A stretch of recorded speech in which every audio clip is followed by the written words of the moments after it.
Hello, everybody. A very warm welcome this afternoon to our series of masterminds. And I'm delighted to welcome you all. So thank you so much for making the time and joining us. Today, we're going to have the pleasure of welcoming Ioana Necula to help us on digging further into stakeholder trust. So just to give you a little bit of background, the EACTP, we can move the slides. Yes, we are housekeeping. We have the session recorded. We use the session for educational and marketing materials. So if there is any issues for the recording where you appear and you're not happy, just let us know. Other than that, we assume you are happy for us to use the recording for both educational and marketing materials. Here is a quick disclaimer. And the next session is to just for those of you who don't know much about the EACTP, we are a self-regulated professional body, and our free course, our core businesses are actually education, accreditation, and professional development. So we have the CTA and the CTP accreditations, and we also have the corporate membership for those employers who invest in their talent for the development on the discipline of turnaround and restructuring. The next slide, Helen, please. Follow us on all these socials, please, so that you can keep abreast of what we are up to. And also for the continuous professional education, we have different initiatives at the moment. So join us on the next mastermind. We have one scheduled in January, Incentive Regional Finance, and in March, You Are What You Measure with Dr. Eugene Lascu. The one in January is with Massimiliano Tiana. They are partners. Massimiliano is partner of Deloitte, and Eugene is a senior CTP as well as an educator now. We also have other events with TMA, with our partners TMA Europe, so and the local conference as well. So we have different events. So this is the screenshot for those who are interested in attending to these in-person events. And I think the next slide is to introduce you to leave the floor to Ioana. This is the briefing about what we're gonna go into the mastermind. Without further ado, I'll hand over the floor to Ioana. Thank you, Ioana. Sorry, I tried to be as quick as possible. So I know we have a very exciting session ahead. I hope. Thank you very much. Good afternoon, everyone, and welcome. I'm delighted to be with you today for this mastermind session hosted by EACTP, and I really enjoy doing this. So Maria explained all the practical notes, so I will try to be as practical in some discussions about turnaround. I was just thinking that maybe the other people are a little bit late and they will join us, and maybe you can type in the chat one behavioral challenge that you keep meeting in your organization, company. It can be anything, just to warm up a little bit the floor. And of course, all the time you can ask me anything in the chat. And if I don't see, maybe Helen or Maria will help me to see. I might be too focused. So any word that is coming into your mind, and it can bring us to the discussion today. For example, I have in mind a lot of the resistance. Resistance for me, it's a very powerful word because I come from a rather unusual intersection and an intersection between financial services, corporate restructuring, entrepreneurship, and lately education. So for me, years ago, I worked on one of the most complex restructuring processes in Romania. Yeah, defensiveness is very important. Thank you, Maria. it was very complex because it was the first good bank, bad bank structure in Romania after the crisis, the financial crisis in 2009. And today I'm leading, I can say that I finished, I completed the turnaround process of a private school in Bucharest, because we just finalized the process of closing the partnership with a private equity.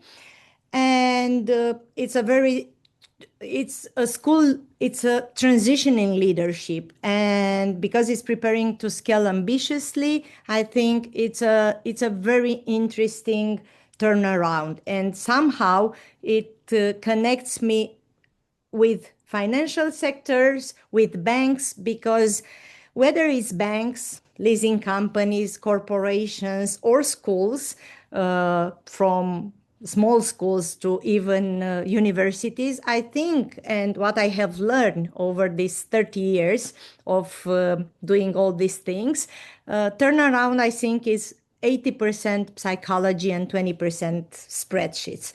Probably financial managers will say differently. I don't say that I own the truth, but this is my perception from my experience. And I think people's fears, incentives, and trust are those are the ones that shape the outcome. And I think that's why it's very important. So we can move through the presentation. And yeah, thank you. Denial, delusion, it's very important, and we'll talk about, and thank you, Anton. And the mental processes are actually really, really important. And that's why I think Maria and Helen, they chose this behavior lens that we are talking about, and that are very important. I think from the trust point of view, the stakeholder trust, I think, is the foundation of any turnaround process, because stakeholders, as you probably know already from different industries, don't follow the plans. They follow signals. Unfortunately or fortunately, that depends how we discover things and how we control the things. And in a crisis, I think the trust becomes emotional capital. And I think it's really, really important to control that emotional capital. That's why I underline that it's the most important line that in a turnaround process we should consider, because trust is built through transparency, competence, empathy, and consistency. And the fastest way, I think, to destroy the trust is the silence.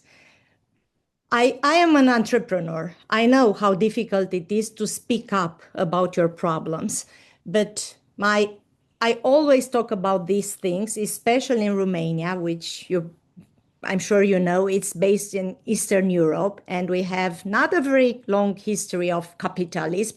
So for us, coming from a communist history, it's very difficult to speak the truth and to recognize some of the facts. And that was my conclusion, that actually, in order to deliver the promises, you should be true with yourself, with your employees, with the companies. In the next slide, I just wanted to underline a little bit what I just saw in the last couple of years when I was more involved in education. And I think business turnarounds are actually very well connected with education. Education is a very sensitive industry or domain, because it has very sensitive stakeholders. And if you want to try something, or if you want to create or exercise something, you should be on a WhatsApp group in a school. There you see all the stakeholders, how they are involved and how they talk about different things. So that's why I put this table. And we'll talk about all these key stakeholders, the main trust drivers, the common trust issues that I think are in any companies, actually. In the next slide, I just wanted to underline a little bit about the behavioral forces that shape turnarounds, because we don't have so much time to talk about and to discuss long, but I really thought it is helpful to just underline very important things that are that I saw as being key issues in turnaround processes. And those for me were the loss aversion, because people fear losing autonomy, status, routine. When a change process is starting, then definitely the people, they just fear. It doesn't matter if it's a good change or they see it as being a bad change. Then we all know we have status quo biases. We have always done it this way. I'm sure everybody in his or her job met this situation. Even if it's not turnaround, we have always done it this. And today's, for us in school, you can imagine was our biggest challenge, for example, is the AI, of course. And the teachers, they have to face AI. And it's quite a turnaround about AI today. Then we have overconfidence, which I think is important because leaders sometimes they skip testing because they are experienced leaders and it worked 10 years ago. So it should work now. For sure, everybody knows, and it happened to us, although we have 30 years experience, maybe even more, we know that even if it worked 10 years ago, it's good to do some testing before introducing some changes. Decisions based on outdated data are no decisions, in my opinion. So we need this anchor. The data are our anchor because the results are very important. Then the last one, but not the least one, is the herd behavior. Sometimes the herd behavior is more important than everything else. When uncertainty rises, people copy one another. We know when we are clients, we know when we are suppliers, we know when we are banks, we know when we are parents. In the next one, just wanted to underline a little bit about the herd behavior. And for example, just think about one. It happens to us, of course, it happens to any school, and I'm sure it happened in any business. One parent withdraws a child, 5 parents worry, then a rumor starts, then teachers panic, then students disengage. And so the reality changes and we have to face it. If we are a company, I saw it, especially in the financial sector. When one customer stops buying or it's spreading a rumor about a bank, then others hesitate and then a narrative starts. So if leadership doesn't shape the narrative, then the rumors will. That's why I think the behavioral economics are so important to be addressed in the beginning of any turnaround process. So then I just wanted to underline a little bit because I want maybe to do some practical things a little bit later. So in the next slide, we just yeah, and exactly. For small businesses is the Google review that are more impactful, Maria, and thank you very much. And you can even talk. If you don't have to write on the chat, you can just intervene, any of you, anytime, because I don't see you. I don't know why. I haven't done on Zoom for a long time, so I don't see anyone, just me and the slides. So yeah, that's true. And by the way, for schools, because it happened to us. We had some bad reviews about the supermarket next to us, or about the parking space that was not ours, or things like this. And Google, in the end, they said that they don't admit any more Google reviews for schools that are not related to the educational process or the services that the school provides. So, very good point, and thank you for that. Yeah, so countering the her behavior, I think it's very important to find those success stories, the testimonials, and the visible progress. Those are, I thought, in my opinion and in my experience, as three trust accelerators that we can use anytime in any business, not only in turnarounds, but I think in turnarounds, there are more important than in normal business. Sometimes in normal course of business, we don't really look at these kind of things, although we should. But in turnaround processes, we are paying more attention to the behavioral economics or stakeholders or anything else and all the actions that can affect the business. Then we should have a transparent communication. For me, when I went through the turnaround process in the financial sector, I think, and I will tell a little bit later about it, I think that was my selling proposition, my unique selling proposition. I presented factual, open data, clear data that impressed all my stakeholders. I had 7 banks in the negotiation process in a turnaround procedure, and it was really difficult to persuade just from the words that I am just the nicest person in the world and the most honest one. Of course, I needed data. Then you need to show visible commitment to quality to the improvements in the organization and outside the organization, which means clients. That's why, for example, coming back to what I said in the beginning, that we created the model of bad bank, good bank that still exists today, and I'm sure you know, in the whole financial industry. Because I realized in 2010, it was 2009 even, that the people in the company they are not able to talk with bad clients and good clients. I mean, the same people was not able to talk with bad clients and good clients. So it's rather difficult to be very nice with your good client and to be a little bit more aggressive or to use different techniques with the client that it's telling you directly that he's not paying because whatever he's telling.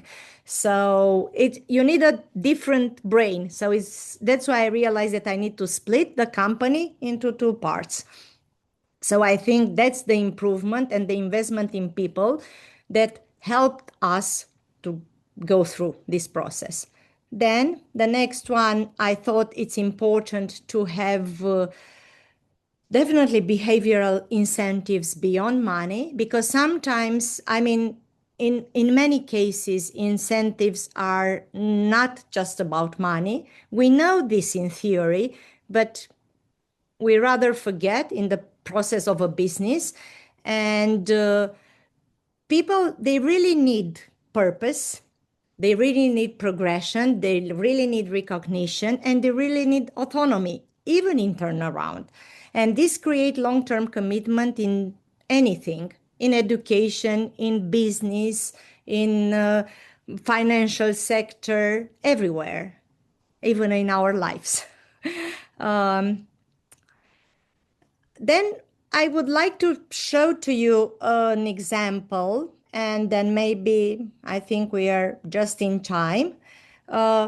That's the school that I turn around and I would like to develop in the future, that now has 500 students, and once, I mean, our plans are to go up to 3,000 students. And Actually, our challenge in the restructuring process, it was the adoption of a new interdisciplinary teaching method.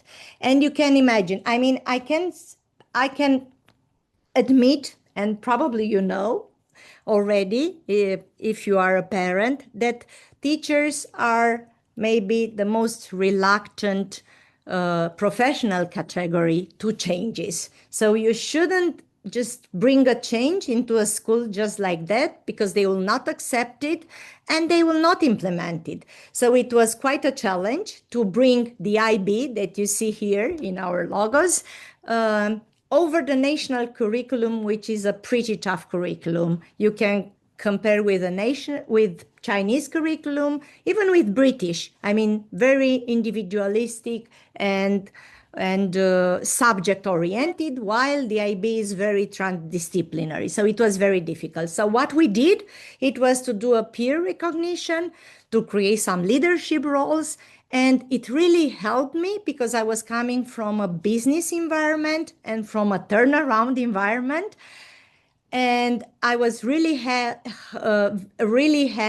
when I developed this approach, especially after our Bergamo session, Maria and Helen, and when I discovered actually how much connection is between education and turnaround, and I created this, and now we have really a very high score on our surveys from the parents, students about all this. And of course, we created a professional growth path for each and every teacher. But 2 years ago, we were losing quite a lot of money, by the way. That's why it was necessary a turnaround.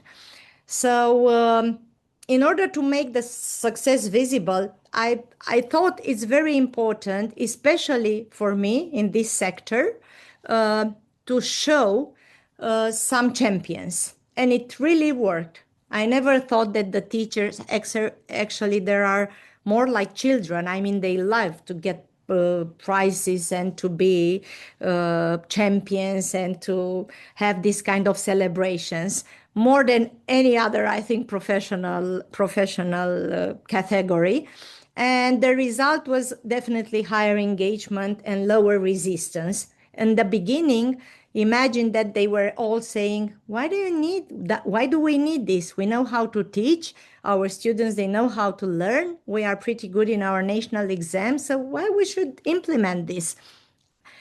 It created in the end a stronger teaching culture. We still have to work a lot, but I'm really happy. And I'm really happy that I had the possibility to share this.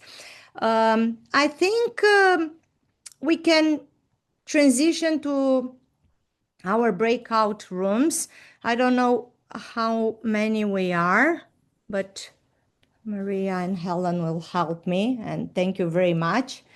I think it's enough of us. You know, before we go on to breakout rooms, can I ask you a question? Sure, please. Yeah. Thank you. And now I can see you. That's so good. Yeah, it's quite interesting what you did with Genesis. But can I ask, when you have when you took over 2 years ago and it was losing money, Yeah, how the transition of losing money to be sort of break even and the rewards that came, the resistance from changing because things were doing the way it was doing and they were good on the scores. But how did it marry with the money making process, the commercial side of the school? sure. First of all, of course, in any private school, you need parents, you need paying parents, students. You do some scholarships, but you really need the paying parents. In order to convince the paying parents that the value for money for such a thing it worth, then you have to have a clear curriculum and learning path. So that's why I chose to bring the IB into the national curriculum. First of all, to differentiate. There were not so many IB schools, just the American school in Bucharest at that time, like IB Continuum. So we have all the path from kindergarten to high school. But of course, it's impossible to implement a new curriculum on top of what you have, um, unless you create also some operational synergies. That's why my plan was we were separated in 3 campuses. So we brought together all 3 campuses in one campus where I am today. Uh, and here we created everything that it was, everything else that I was talking about earlier, like implementing curriculum, celebration, bringing, and it took us 2 years. Of course, we break even in 2 years, not immediately in Mhm. 1 month, but it was a, step by step process. So the Ivy was the game changer on the Yeah, commercial side. exactly. Exactly. Um, It was a curriculum because otherwise it would have been impossible. I mean, you don't have an USP, you don't have a selling proposition unless you have something new or you discover something in your business that it's new. Yeah. and is the international baccalaureate Yes, quite something new on Romania? Or it is. It is. It is. oh, I see. Yeah. Okay, okay. Yeah. Thank you, And thank there you. are only 3 schools in Romania today that are having international baccalaureate continuum. Wow. Okay. Yeah. Oh, it was also this opportunity in the market because probably if I would have been in other country with I don't know, several IB schools, it would have been different for sure. Yeah. So Mm. that was our idea actually. Yeah. Thank you, So, thank you. Yeah, we're ready for breakout. and now welcome back and let's hear from each group. I mean, who wants to share? Thank you. Thank you so much for taking the exercise. I do appreciate. That was hard work. Oh, that's good. I need some people in the advisory board, by the way. So if you need some extra, I was trying not to put everything just about school. So 160 seconds is not enough. Sorry. Group A for start. so go ahead. Okay, I guess I can speak for Group A, but then Anton and Mark, please also chip in if you wish. No Uh, problem. so what we discussed about the topics of teacher loss aversion, I think it boils down to 3 main messages that we would like to touch upon. The first one is about the job security. Second is about the workload. Third one is about competence. And how we would like to frame it is maybe circling back to the loss aversion behavioral model.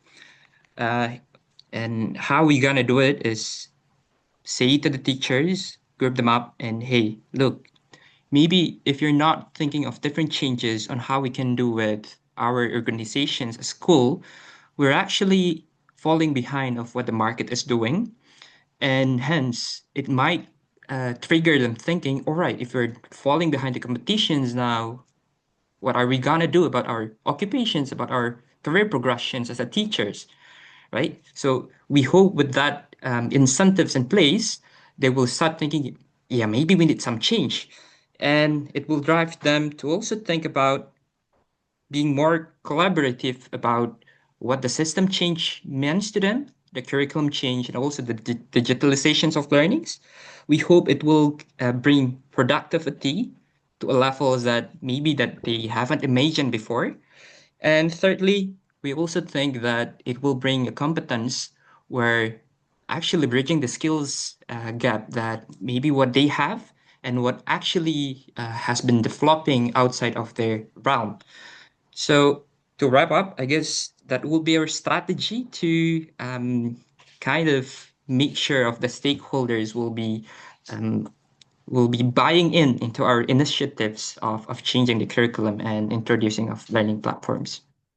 Yeah, thank you very much. It's wonderful, and I think you touched very very well. I'm sure you know that in education stakes are very much emotional, personal, immediate.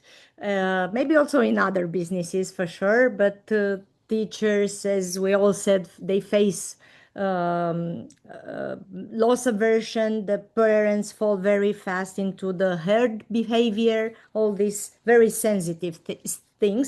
And on the other hand, the students, our kids, they need stability and hope and future promises. Yeah. So that's why, yeah, it was very, very nice how you touch all the points. And thank you so much for this. Group B? Well, it was me and Nicoleta, and Nicoleta, yeah. she uses the card that her English is not perfect, although to me it was, but But she knows the answer. So well, I'll think I will do us justice, but Nicoleta, if I miss anything, just chip in, yeah? So the scenario for that for us was leadership over confidence. yeah. A leader insisted that this worked 10 years ago, and they refused to pilot or to test. Okay, so first thing is for us is to identify what are the tools that we're using to pilot or to test. So because this is an example, a scenario, we chose two tools, artificial intelligence and Instagram. So we have both tools that we could pilot. The Instagram Shorts is just to involve the current, because obviously the leader thinks that this works for 10 years. So we use the Instagram Shorts to show the current performance of what are we doing well. And the AI is to actually help us do social listening. So with the social listening, we're able to ascertain what is currently going on in the market and to give us some feedback on real time.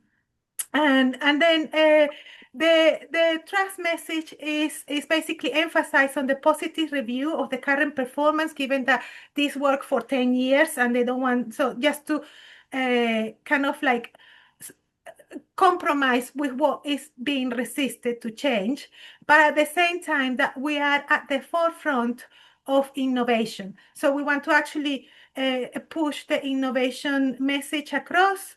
So the behavioral incentive is just to, kind of try us for yourself, come and visit us, have an open day, and, explore our facilities, have a hands-on experience. The MOVRI, which is visible proof, total transparency. If you don't like it, tell us what you don't like or how we can improve. So it could be real-time interaction with those participating. And then the last bit, which is bonus twist, a journalist calls in 2 hours. What would you say in 2 sentences? We are continuing improving and aligning with our customers' needs, and we are at the forefront of innovation. So come and try us. Perfect turnaround, officers.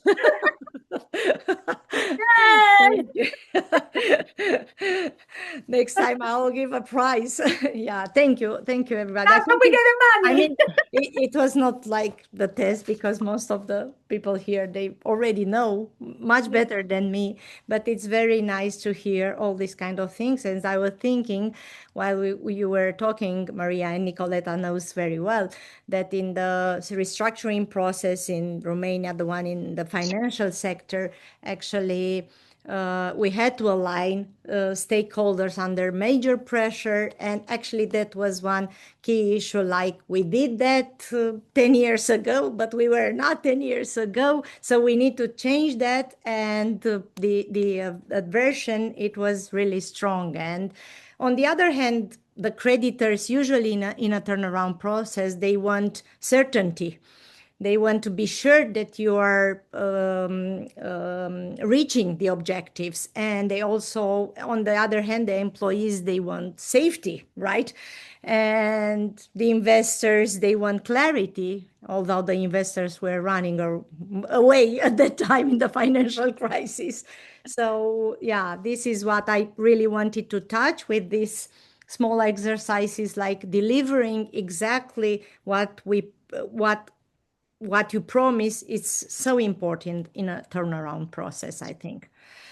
We can go further on, and thank you for that. I hope we are almost there, but I just have I was trying to create, because we were talking in the past about the 100-day trust blueprint. We were talking in our turnaround sessions about this 100-day process, which is in any, not only in turnaround, but also in any strategy. Now I am in the middle of a 100-day process after the private equity enters. So I'm going back to things that I did maybe 10 years ago, but they are important.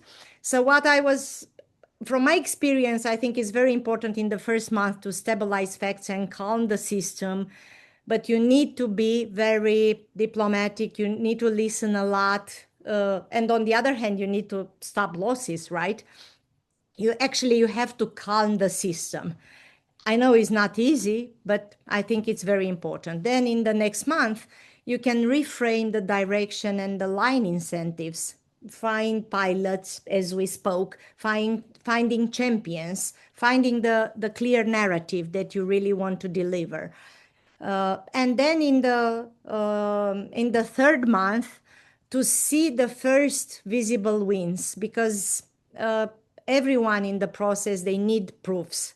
They need proof, they need dashboards, they need routines, they need to see real things are happening. So I was trying to create this kind of a blueprint, and I think it works in any industry, in banks, in schools, in corporations, in NGOs, in any situation. Yeah. Before going to the closing Q&A, I think I have another slide, right?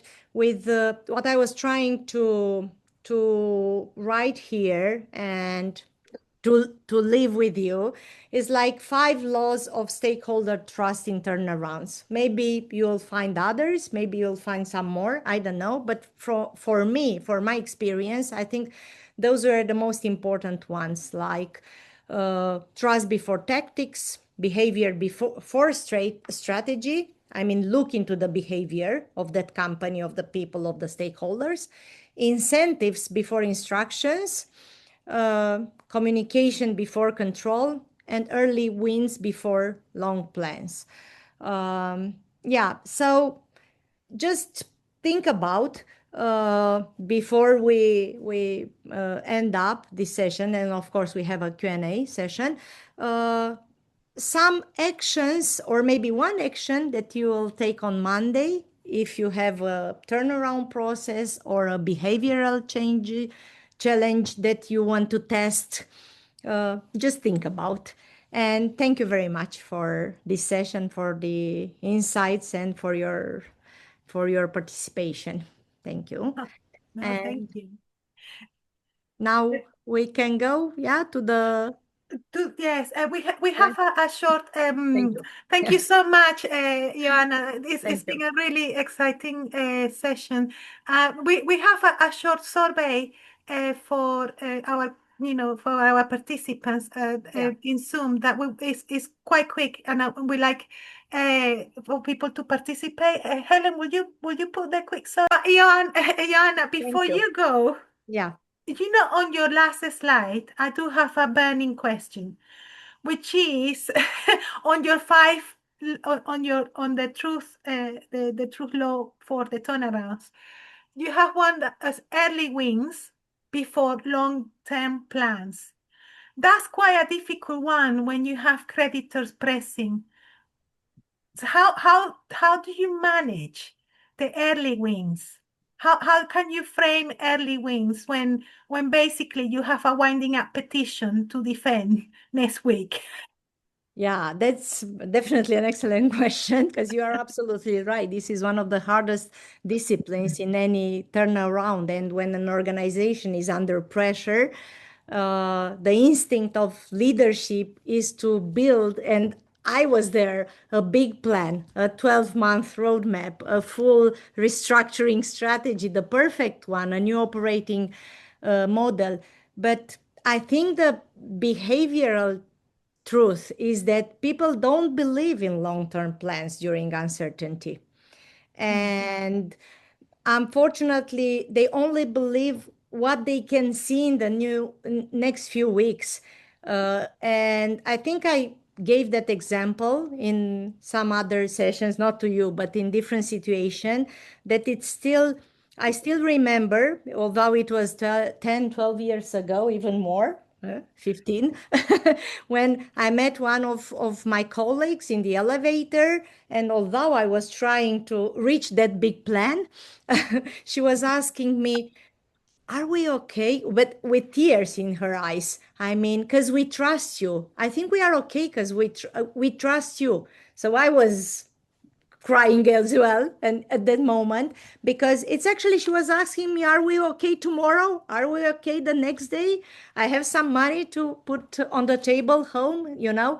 That's why I thought, that's why I put that line there, because that's why I think early wins are not optional, are essential. Of course you need a big plan, of course you need a strategic plan, but you need to give these early wins. That's my opinion. This is how I am today. I give some early wins in order to reach easier and faster the long strategic plan. Mm. I don't know if I answered the question, but at No, least this is what I am. no, it is interesting, Ioana, because I'm glad that you mentioned that somebody stopped you to ask you, are we going to be okay tomorrow? Because I Yeah. had similar experience with one case. I was working on a turnaround, and as it happened, the turnaround, we came a bit late because basically the administrators were appointed the following day. And it was quite interesting because the employees, we had about 20 employees in the company, and they knew that the company was in trouble, but because they believe in the owners, they wanted to help. And it's just telling them, yeah, we're here now, we're going to do what we can to help. But the banks had a priority mandate, and they appointed their own administrator. So the administrator came the following day and closed all the doors. So everybody was dismissed. And it was the heartbreaking moment. You know, it was, for us, it wasn't a lost turnaround because we did turn around the business after insolvency. So we were able to rescue the company, but usually it takes a lot longer. So it took about 5 years to get them back. But those employees that we had committed for that turnaround, we lost it overnight. And it was one of the hardest, it was one of the most painful losses I experienced in turnaround, because they asked me as well, you know, they work till late, they pull all the information, all the documents, so that we can work overnight on the data and present, you know, for the rescue package. But no, we couldn't, you know, the following day, the banks made their decision and they appointed their own administrator. So that was pretty tough. So those early wins are difficult to sometimes you could promise in your best abilities, but when you deliver, you know, sometimes it's out of your control. So, but I'm grateful that, you know, Thank you. you say that.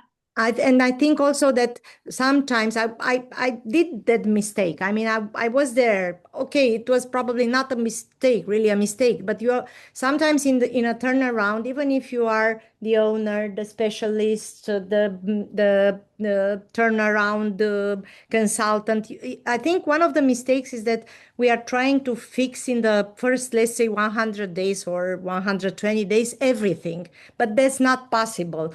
I mean, to fix everything, and usually the creditors, they really want to get it down, but to get it resolved, to get it done, but it's not possible. So everybody needs to understand. And sometimes I mean, what I thought is that it's very, very important in the beginning to, if I can say so, to fix the belief. The belief in the company, in the future. Maybe I'm more emotional because of the skull now. Sorry. No, it is true. And I'm glad that you shared that experience, because it's a lot of connection between education and business, really. No, thank you, Ioana. It's amazing. And thank you to the participants as well for coming and staying, you know, to the end. I'm truly grateful for you know, bringing your insights as well, and participating on the breakout room. So I mean, if there is anything else that anyone wants to chip in, feel free. We go a few more minutes. Otherwise, we will just gonna wish everybody a happy Christmas and a fantastic holidays. Well, I think we are pretty much done, and so Ioana, Thank you so much. Thank you Anytime. so much. fantastic.